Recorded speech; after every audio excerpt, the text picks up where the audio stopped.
No cześć, z tej strony Teser. Już miałem tego filmu nie nagrywać, bo to chyba 30 film na polskim YouTubie, który traktuje o budowie kampera. Natomiast przyszło mi do głowy, że może akurat nagram, dlatego że troszkę inaczej tego kampera robię. To jest camper van na bazie Ducato L4H3, bardzo popularne trojaczki, więc tutaj akurat nie ma nic oryginalnego. Natomiast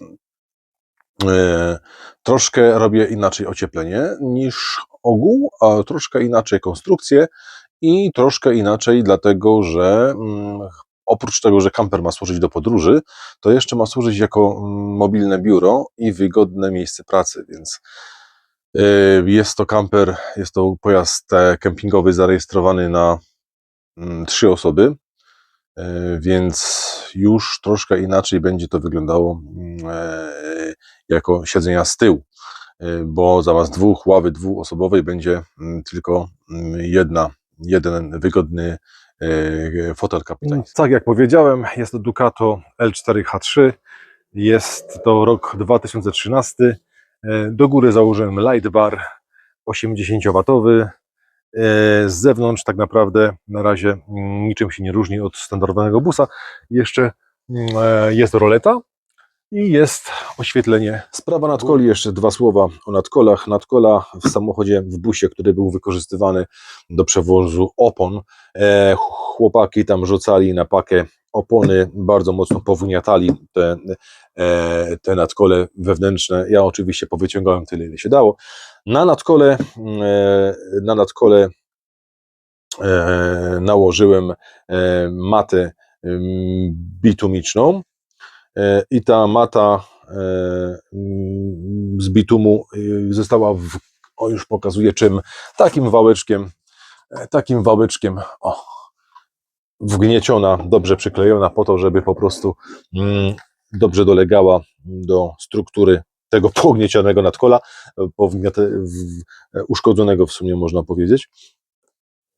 Samo nadkole tutaj uszczelniłem takim, to było mamutem robione, mamutem, klejem, po to właśnie, żeby tej szpary uniknąć pomiędzy podłogą a nadkolem. To też jak gdyby wzmacnia samą strukturę tego nadkola, które do podłogi jest tylko zgrzewane i co bardzo mocno przenosi szum, bardzo mocno przenosi hałas.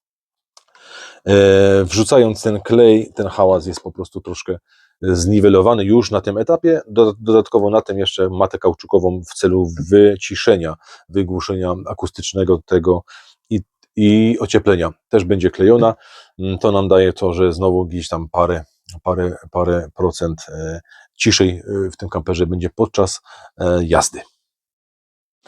Różnica w budowie kampera pomiędzy wszystkim, co się dzieje na polskim YouTubie, a pomiędzy tym, co ja robię, polega także na tym, że nie zdejmuję tej podłogi, która jest tutaj oryginalnie wrzucona przez producenta.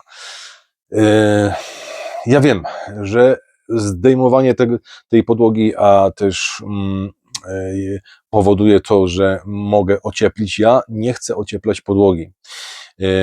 Zaraz się ktoś odezwie, ale to będzie mi ciągło, będzie mi zimno. No słuchajcie, ja się zajmuję przyczepami kempingowymi już od ładnych 10 lat. Mam doświadczenie w przyczepach kempingowych, w których spałem nawet w temperaturze minus 10, minus 12 stopni. Jeżeli ktoś buduje kampera i tym kamperem chce jeździć zimą i to w ostre mrozy gdzieś tam, rzeczywiście niech rozważy ocieplanie tej podłogi. Natomiast w kamperze, który jest wykorzystywany do zadań wakacyjnych, do temperatur minus 5, minus 10 stopni. Minus 5 stopni to papuczki, można laćki sobie założyć na nogi i nie ma żadnego problemu i jest ok. Można dywanik położyć sobie i to już wystarczy. Natomiast w większości te kampery będą służyły do wyjazdu w temperaturach dodatnich, tam gdzie ocieplanej tej podłogi niczego nam nie zmieni. Przyczepy kempingowe nie mają ocieplanej podłogi, żadna z nich, znaczy zimowe mają, natomiast raz się w życiu spotkałem z zimową ocieplaną, a 99% przyczep kempingowych, nawet tych młodych, nowych, drogich, nie ma ocieplanej podłogi. Tam jest tylko płyta 3,5 czy 2 mm tego samego typu płyta jak tutaj i nikt się nie przejmuje tym, że komuś będzie zimno w nogi. Oczywiście, jeżeli ktoś w tym kamperze mieszka cały rok, musi być ocieplona podłoga, dlatego że będzie mu zimno cały czas, jeżeli jest zima. Natomiast jeżeli ktoś sporadycznie w tym kamperze będzie gdzieś tam sobie raz, dwa razy wyjedzie gdzieś tam zimą, spokojnie dywanik lub jakieś ciepłe papuczki na nóżki wystarczą i ja dlatego też tej pracy chciałem uniknąć. To też jest ważne, że do tej płyty można przykręcić na kątownikach wiele rzeczy i to będzie stabilne, to będzie oryginalne, przyklejone przez producenta. I to też mi daje to, że nie tracę na wysokości kampera. Nie tracę na tej wysokości. Nie mówiąc już o tym, że tutaj schodzę z kosztów, tak? No bo koszt czasu, który jakoś tam trzeba poświęcić na to, żeby tą podłogę zdjąć, żeby jak już jest zdjęta, no to pasowałoby to wymalować z reguły jakąś farbą kauczukową, tak? Ja tego nie będę robić, dlatego, że mój kamper będzie służył do wyjazdów wakacyjnych, letnich, gdzieś tam zimą, raczej nie będę jeździł, a jak będę jeździł, to sobie kupię po prostu papuczki za 100 zł i wydaje mi się bez problemu te papuczki gdzieś tam załatwią sprawę zimnej podłogi. Jeżeli chodzi o instalację elektryczną w kamperze trzeba, jak ktoś mi powiedział kiedyś ładnie, przewymiarować, czyli są wzory, które też może podam do liczenia lub kalkulatory gotowe, które są w internecie, można z nich korzystać i dokładnie sobie tam wrzucić. Natomiast ja troszkę te przewody przewymiaruję, natomiast to u mnie instalacja też będzie wyglądała zupełnie inaczej niż w kamperach tych, które można spotkać na YouTubie polskim, a nawet zagranicznym, dlatego że ja nie będę stosował oddzielnych akumulatorów, oddzielnego MPPT, oddzielnych modułów ładowarki CD to CD, DC to DC, czyli tej takiej, która idzie z akumulatora rozruchowego do hotelowego. Nie będę wielu rzeczy, które normalnie oddzielnie trzeba by zamontować, po prostu zastosuję gotową stację, która będzie służyła mi jako akumulator, jako ładowarka, jako podłączenie do solara i tak dalej. Więc ja tylko pokrótce powiem, jakie przekroje będę stosował w kamperze. Jeżeli chodzi o dostarczenie prądu 230V, to 2,5 kwadrat linka lub przewód, no linka, musi być splot, wystarczy do wszystkiego. Przy napięciu 230 i zabezpieczeniu 16 lub nawet 20 A bez problemu taka linka 2,5, 3 razy 2,5 kwadrat wystarczy. Nic więcej nie trzeba. Kable sygnałowe, to są kable sygnałowe, które idą tutaj do panelu. Panel będzie w okolicach siedzenia kierowcy. Kable sygnałowe, które tutaj wrzuciłem, to są kable 3 razy 1,5, natomiast i to jest za dużo, bo to nam idzie sygnał do przekaźników, które gdzieś tam będą, ale niech będą. Dlaczego 3 razy? Ktoś pyta, nie 2 razy. Dlatego, że ten trzeci zostawiam po prostu jako awaryjny. W każdym przewodzie, gdyby się okazało, że gdzieś tam coś tam kiedyś się przetrze, ja mogę zawsze z tych dwóch wykorzystać ten trzeci. Jeżeli chodzi o przewód do solarów, do solara, tam jest już, bo mam ten kabel w tym peszlu wrzucony, tam jest 2 razy 6 mm kwadrat. Tego przewodu jest 4 metry, idą tutaj na dach mi to wychodzi, 4,5 metra dokładnie tego przewodu jest. 4 mm kwadrat też by wystarczył, tym bardziej, że na dachu będę miał panel 200 W, tylko 200 W, bo ze względu na ilość okien dachowych po prostu nie dam rady innego wrzucić, panelu większego. pomiędzy oknem a oknem mam 1500 mm, 1550 mm przestrzeni. Żaden inny panel mi nie wchodzi jak 200 mm. Także 200 W, przepraszam, 200 W nie wchodzi mi. Zrobiłem błąd, robiąc te okna, zamiast je troszkę po prostu wyciągnąć do przodu. Zrobiłem to w takim miejscu, że tylko tyle mam miejsca na panel fotowoltaiczny. Do zadań tego typu, że gdzieś tam pojadę sobie na 2-3 dni bez problemu, to wystarczy. Tym bardziej, że ładowanie będzie i z solara, i z samochodu jeszcze.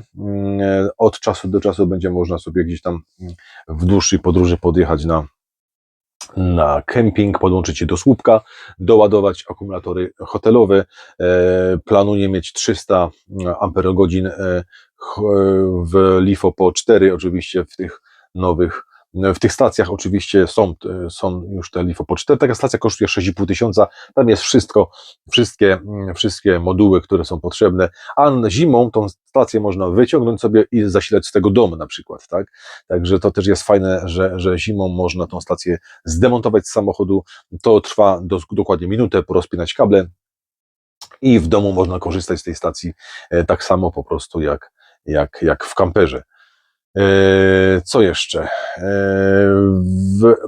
Oprócz tego, że jest gniazdo do słupa, to będzie jeszcze gniazdko, które zamontuję, gniazdko zewnętrzne 230V dla ułatwienia, po prostu dla biwakowania, żeby na zewnątrz samochodu też można się podłączyć z takiego gniazdka.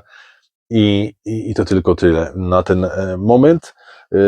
Jeżeli chodzi o instalację wodną, to jeszcze nie ten etap, ale za chwilę o tym będę myślał, bo właśnie stoję tutaj w łazience. Tutaj będzie łazienka.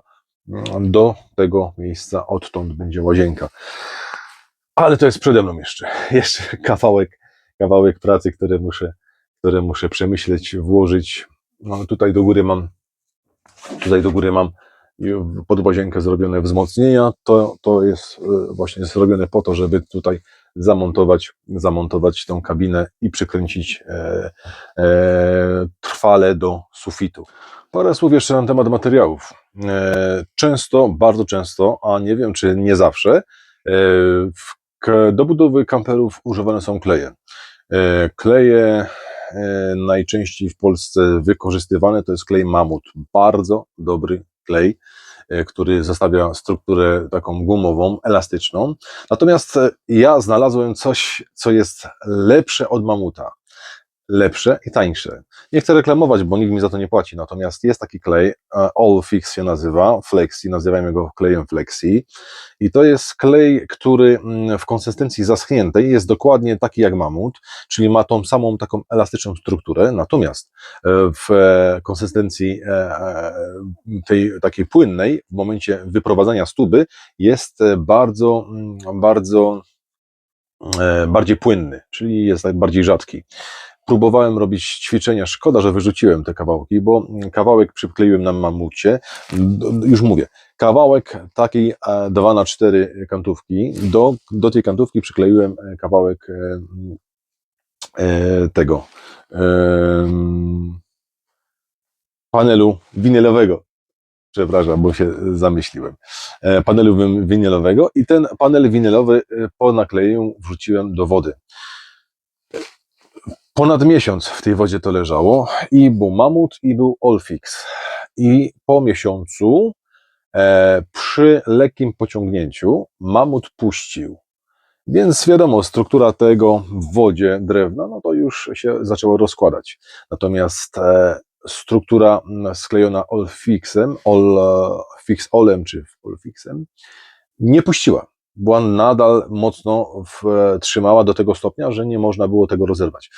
To ma, podejrzewam, to ma źródło w tym, że w momencie rozrabiania tego kleju, czy wyjścia z tuby jest bardzo rzadki i lepiej wchodzi pomiędzy małe struktury drewna, struktury tego, co kleimy. I dlatego lepiej trzyma. Wiem, że jest na tubie 8-9 zł tańszy Allfix, więc od Mamuta, więc chyba warto wydać pieniądze na to niż na Mamuta, choć jak nie ma tego, to Mamut też jest po prostu kapitalny. Tylko tak jak mówię, przeprowadziłem doświadczenie, wiem, że jest inaczej, że ten klej jest po prostu ciut lepszy od Mamuta. Kolejna rzecz. Co to jest? To jest stelaż pod ścianę boczną. I ten stelaż jest dosyć niestandardowy, dlatego że wiadomo, to jest wycięcie na okno, tu będzie to wszystko obudowane, natomiast sam stelaż jest odsunięty od szyby o 25 cm. 25 cm, jak ktoś buduje kampery i wie, że każdy centymetr kampera jest na wagę złota, no to jak gdyby jest dla niego stratą powierzchniową tego kampera i marnotrawstwem tej powierzchni. Zgadzam się, że tak jest, natomiast nie w wypadku, jak robimy kampera 2+1, czyli 3-osobowego. Dlatego, że tu nie będzie ławy dwuosobowej, która z reguły jeszcze wystaje poza zarys łazienki, a tutaj będzie tylko fotel, jeden kapitański, wygodny fotel do podróży i do pracy. Tak jak powiedziałem, robię z tego biuro, jakieś tam przenośne, bo też pracuję online bardzo często, więc zdalnie, więc potrzebuję dobrego miejsca, żeby po prostu móc pracować z trasy, a gdzieś tam od klienta, a nawet z wakacji, na które też tym kamperem będę chciał często wyjeżdżać. Co mi daje 25 cm? Daje mi to, że ja mogę sobie tutaj pomiędzy tą przestrzenią tej ściany a ścianą tutaj porobić wiele półeczek, skrytek na segregatory, na różne rzeczy biurowe, które po prostu będą mi potrzebne w trasie. Tutaj będę miał miejsce, żeby sobie nablatowe wtyczki ukrywane powkładać, pomontować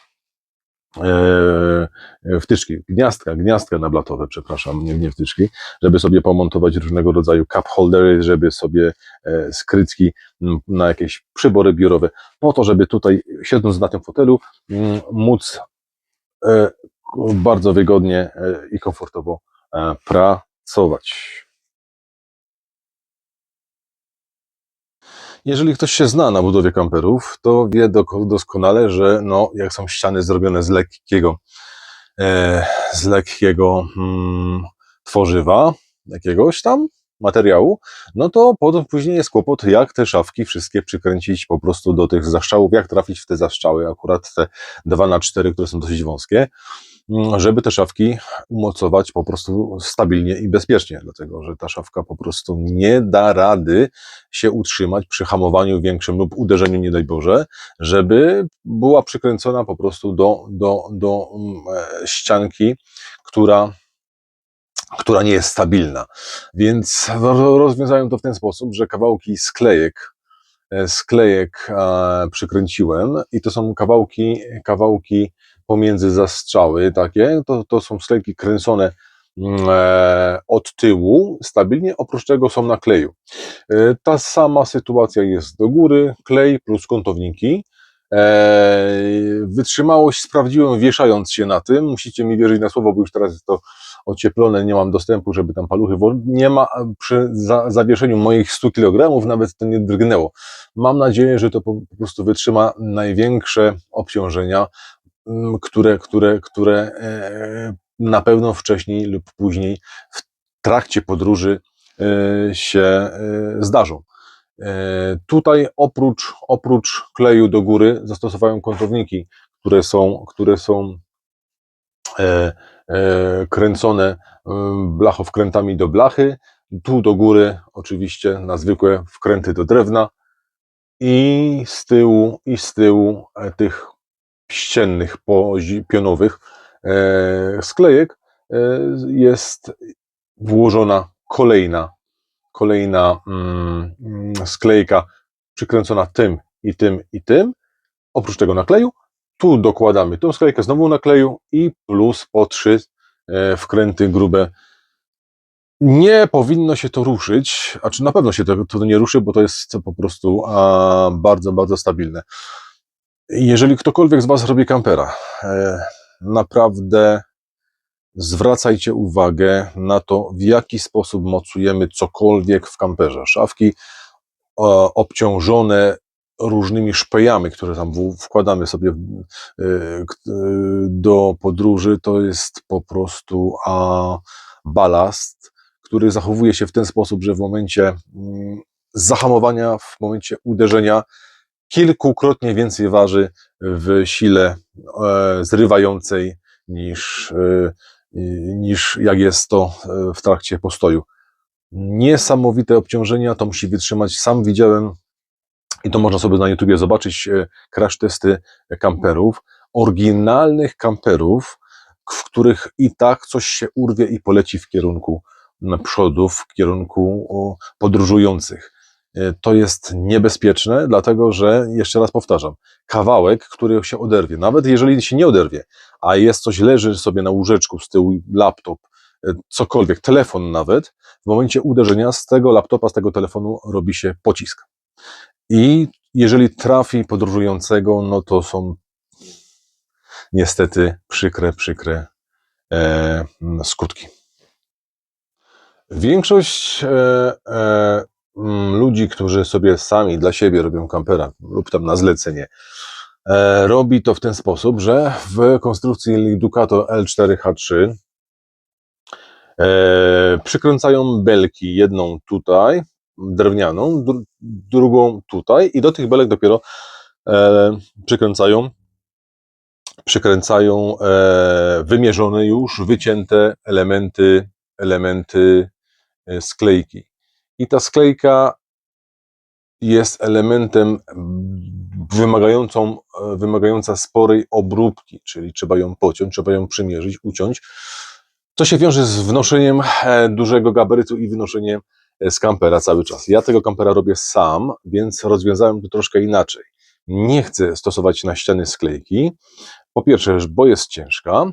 Po drugie, że sama sklejka też wymaga jeszcze zewnętrznego przygotowania, żeby to ładnie wyglądało. Można oczywiście pomalować farbą, ale malowane ściany w kamperze, no umówmy się, nie wygląda to zbyt profesjonalnie i zbyt ładnie. Mi się to akurat nie podoba. Oczywiście każdy ma inne zdanie, każdy ma inny gust. Natomiast malowanie, żeby dobrze wymalować, to musi być to malowane pistoletem i to jeszcze przez lakiernika. Malowanie wałkiem zawsze zostawia za sobą brzydką fakturę i chciałem tego uniknąć, po pierwsze. Po drugie, wchodzenie i wychodzenie z kampera z kawałem sklejki samemu wielokrotnie nie należy do komfortowych. Dlatego przykręciłem kantówki 2x5, przepraszam, to są 2x5 albo 4, nie, 2x4, przepraszam, 2 cm na 4. I te kantówki są przykręcone do dołu, w tym wypadku do mocowania nadkola wewnętrznego. Jedna belka, druga belka i trzecia belka do góry. Oczywiście zrobiłem wielki błąd, bo żeby wygiąć te beleczki, musiałem kilka dni obciążać sobie te kantóweczki, nie beleczki, kantóweczki, obciążać. Ja akurat obciążałem to akumulatorami starymi i parowo na parze gorącą parą traktowałem włókna tego drewna, żeby się wygięły. To się raz się wyginało, raz się nie wyginało, raz powracało do swojego kształtu. 2 dni niepotrzebnej pracy, natomiast o wiele łatwiej zrobiłem błąd, bo mogłem zrobić tak, że mogłem sobie kupić kantówki 1x4, ładnie je wygiąć, przykręcić i drugą 1x4 przykleić do tego i w tym momencie sprawa by była załatwiona. Nikt mi nie doradził, sam nie zapytałem, zrobiłem wielki błąd. Po prostu zrobiłem sobie więcej roboty jak trzeba. Czyli sklejenie 2 kantówek 1x4 powodowałoby to, że w tym momencie ta kantóweczka zostałaby już w tym kształcie po prostu po zaschnięciu tego kleju. To jest, co mi daje? Pionowe zaszczały tych kantówek dają mi to, że ja mogę sobie robić ścianę z desek, a tak naprawdę nie chcę użyć desek, tylko chcę na ścianę użyć sobie paneli podłogowych, winylowych, czyli paneli, które są całkowicie wodoodporne, paneli, które po prostu nie nie poddają się wilgoci, a po drugie są chyba lżejsze od sklejki. Muszę to sprawdzić, nie jestem pewny, ale chyba są lżejsze. Panele wstępnie wybrałem sobie panele winylowe 4 mm i po prostu zobaczymy. Efekt już widziałem, bo jednego kamperka widziałem w ten sposób zrobionego gdzieś tam w Stanach Zjednoczonych. Wyglądało to fantastycznie. Spodobało mi się, więc jak gdyby tu skopiowałem, to nie jest mój pomysł, który no, mogę się pochwalić, że to ja wymyśliłem. Natomiast zobaczymy, jak to wyjdzie. Mam nadzieję, że po prostu efekt będzie taki, jak na tym filmiku znalezionym na YouTubie. Pierwsza różnica to rodzaj ocieplenia, sposób ocieplenia. Sposób ocieplenia tego kampera wygląda w ten sposób, że na gołą blachę kleiłem sobie takie kawałki maty butylowej, żeby wytłumić drgania, ale to były takie wielkości 30 na 20 cm kwadraciki, prostokąciki. Na to zacząłem kleić matę kauczukową z firmy Bidmat. Zrezygnowałem z klejenia styroduru SPX-a na piankę. Jak to robi większość, jest to tańsze, natomiast mata kauczukowa jest rozwiązaniem automotive, czyli pochodząca z przemysłu motoryzacyjnego. Co nam to daje? To nam daje to, że mata butylowa jest ogniotrwała. Kauczukowa, przepraszam. Jest ogniotrwała. Spróbowałem ją zapalniczką podpalić, tylko się dymi. Jest taki dym o specyficznym zapachu. Jeżeli by się okazało, że gdzieś w środku pomiędzy warstwami gdzieś się zaczyna coś palić, to dym jest bardzo charakterystyczny i bardzo łatwy do wykrycia, do identyfikacji, może w ten sposób powiem. Na tą matę kauczukową kleiłem na kleju mamutopodobnym SPX-a, takie kwadraciki, i na tego SPX-a po raz kolejny matę nie butylową, tylko kauczukową. Mata kauczukowa samoprzylepna sprzedawana jest w takich wałkach. To jest wałek bodajże metr wysoki, musiałbym to zmierzyć, jak to wygląda. Koszt 9 mm maty kauczukowej to jest coś w granicach 50 zł. Dużo, wiem, tym bardziej, że kilka warstw trzeba położyć. Natomiast co? No ja myślę, że na tym oszczędzać nie mogę. Kauczukowa mata jest całkowicie wodoodporna, ale też jest według producenta odporna na grzyby. Więc tutaj mamy troszkę fajne rozwiązanie w momencie, gdy gdzieś tam pomiędzy tę matę a blachę wejdzie woda i zacznie nam hodować grzyba. Kwestia odprowadzenia wody ze ścian też jest bardzo ważna, ale to może później, dlatego że ja nigdzie nie likwidowałem żadnych otworów, które się znajdują w podłodze. Mało jeszcze dorobiłem troszkę w progach. W progach są oryginalne odprowadzenia wody, trzeba je wyczyścić.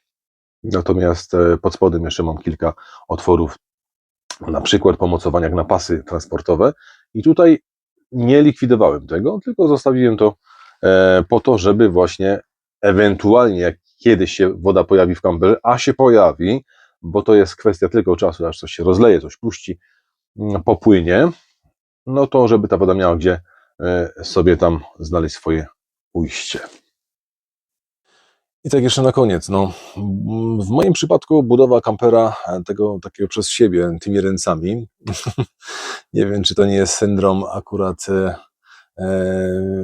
kryzysu wieku średniego. Jakoś tak podobno wielu facetów w ten sposób gdzieś tam sobie po 40 działa, żeby właśnie pokazać, czy tam udowodnić sobie dać namiastkę wolności, w ten sposób powiem. I to jest fajne. To jest fajne, dlatego że rzeczywiście kamper to jest wolność, kamper to jest dom na kółkach, to jest kolejny dom, bo jak jeden dom już jest wybudowany, to kolejny dom na kółkach też trzeba wybudować, drzewo posadzić i tak dalej. Natomiast nie chciałbym, żeby ten film był odbierany przez Was jako jakaś tam instrukcja, jak to powinno być zrobione. To jest tylko moje zdanie, moje podejście do budowy kampera i możecie się oczywiście z tym nie zgadzać. To jest kwestia po prostu czasami albo gustu, albo podejścia do konstrukcji, podejścia do wymagań. Każdy ma inne wymagania, więc ja tylko pokazuję to, co ja robię. Możecie skopiować moje ruchy, moje rzeczy. Gdybym miał, gdybym mógł pomóc Wam w rzeczach jakichś tam, gdybyście mieli do mnie jakieś tam pytania, proszę w komentarzach pytać i ja będę odpowiadał, będę pokazywał może bardziej szczegółowo, w jaki sposób ten kamper będzie konstruowany. Nie jestem youtuberem, nie jestem osobą, która ma jakieś doświadczenie w nagrywaniu samego siebie, więc nie jestem profesjonalistą, nie potrafię tego robić tak, jak to robią zawodowi youtuberzy, więc przepraszam za poziom. Jest to nagrywane zwykłym telefonem, więc też jakość jest chyba taka sobie. Natomiast na tyle chyba to wszystko dobrze wygląda, że można zauważyć te detale, które są istotne dla sprawy, nie? Chyba w tym odcinku więcej Wam już nie powiem, bo co? No, w następnym odcinku będę robił suficik. Suficik będę robił z boazerii 1 cm, w której będę frezować otwory, rowki na paski LEDowe, na obudowę pasków LEDowych. Zobaczymy, jak to wyjdzie. Jeszcze też nigdy nie frezowałem. Zobaczymy, jak to frezowanie mi tam pójdzie. To też może nagram najwyżej. Będę na YouTubie zhejtowany, że to źle robię. Wydaje mi się, że najważniejszy jest efekt końcowy, ale zobaczymy. Nie jestem stolarzem, nie mam praktyki w obróbce drewna za bardzo, więc być może jakieś tam pomyłki, jakieś tam skuchy się będą zdarzały. Dziękuję za to, że oglądaliście to i co? I do zobaczenia.